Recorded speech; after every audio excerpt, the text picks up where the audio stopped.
2 தொகுதியில பெரம்பூர் தொகுதியில ஒரு வேட்புமனு தாக்கல் பண்ணும்போது என் மீது எந்த குற்ற வழக்கும் கிடையாது, என் மீது எதுவுமே கிடையாது, அதெல்லாம் பொருந்தாது அப்படின்னு சொல்லி பிரமாண பத்திரம் தாக்கல் பண்ணார். தாக்கல் பண்ணிட்டு அதுக்கப்புறம் நம்ம கொளத்தூர் பகுதிக்கு போகும்போது அங்க ஒரு சிக்கல், விதிமுறைகளை மீறி பிரச்சாரம் பண்ணது, தேர்தல் விதிமுறைகள் கொடுத்த விஷயங்களை மீறினதுனால அவர் மீது 5 பிரிவுகளின் கீழே வழக்கு. அதிகமான மக்களை கூட்டத்தை சேர்த்தது, போலீஸ் விதிகளை மீறினது, ஒலிபெருக்கி காட்டினதுல பிரச்சனை அப்படின்னு பல விஷயங்கள் 5 பிரிவுகளை விஜய் மீது வழக்கு.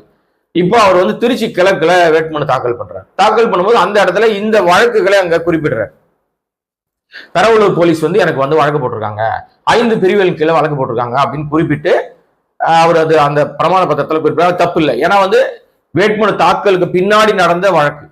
அதனால அதை அடுத்த இடத்துல பண்ணும்போது right, okay, well and good, அதை பண்ணது தப்பு கிடையாது. ஆனால் அந்த இடத்துல இன்னொருவையும் குறிப்பிட்டிருக்காரு. எது? திருச்சி கிழக்குல.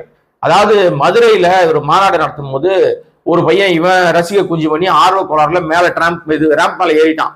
இதுங்க ஏறக்கூடாதுன்னு தான் கிரீஸ் எல்லாம் தடவானுங்க. அதையும் மீறி அந்த தற்குறி முட்டம் மேல ஏறிடுச்சு.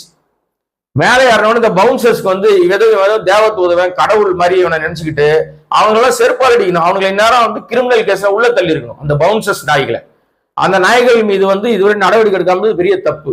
அந்த நாய்கள் இவன் கிட்ட வந்தவொடனே ஏதோ பெரிய வெடிகுண்டு கட்டிட்டு பக்கத்துல வந்துட்ட மாதிரி அவனை தூக்கி வெளியே வீசிட்டாங்க. அவன் வெளியே வீசுறதுல அவனுக்கு நெஞ்சு பகுதியில வலின்னு சொல்லி அவன் கவர்மெண்ட் ஹாஸ்பிட்டல்ல போய் ட்ரீட்மெண்ட் எடுத்துட்டு அவன் வழக்கு போட்டான். அந்த வழக்கு அங்க இருக்கு, அங்க மதுரையில அந்த வழக்கு.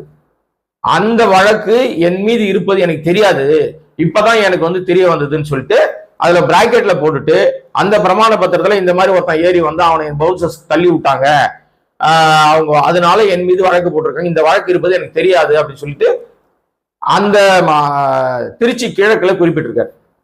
நான் என்ன கேட்க வரேன்னா, பெரிய அறிவுஜீவியெல்லாம் பக்கத்துல வச்சுக்கிறேன், மரமண்டை என் மீது ஏதாவது வழக்குகள் இருக்கான்னு நீ ஒரு விஷயத்த கேட்டிருந்தாலே காவல்துறையே கொடுத்துருக்கோம். உன் மீது இந்தந்த ஊர்ல வழக்கு, இந்தந்த ஊர்ல இவ்வளவு நீ விதிமுறைகளை மீறி இருக்க, இவ்வளவு அட்ராசிட்டி பண்ணிருக்க, இவ்வளவு அயோக்கியத்தனம் பண்ணிருக்க, ஒரு மொல்ல மாதிரி தனம் பண்ணிருக்க, முடிச்ச வைத்தனம் பண்ணிருக்கேன்னு அவங்களே லிஸ்ட கொடுத்துட்டு இருப்பாங்க. நீ பிரமாண பத்திரத்துல ஈஸியா எழுதி கொடுத்துருக்கலாம். திட்டமிட்டு ஒரு தொகுதியில அந்த வழக்கை மறைத்ததுனால இப்ப பெரம்பூர்ல அவருக்கு சிக்கல், அந்த வேட்புமனு ரிஜெக்ட் ஆகுமா ஏற்கப்படுமான்னு சிக்கல்.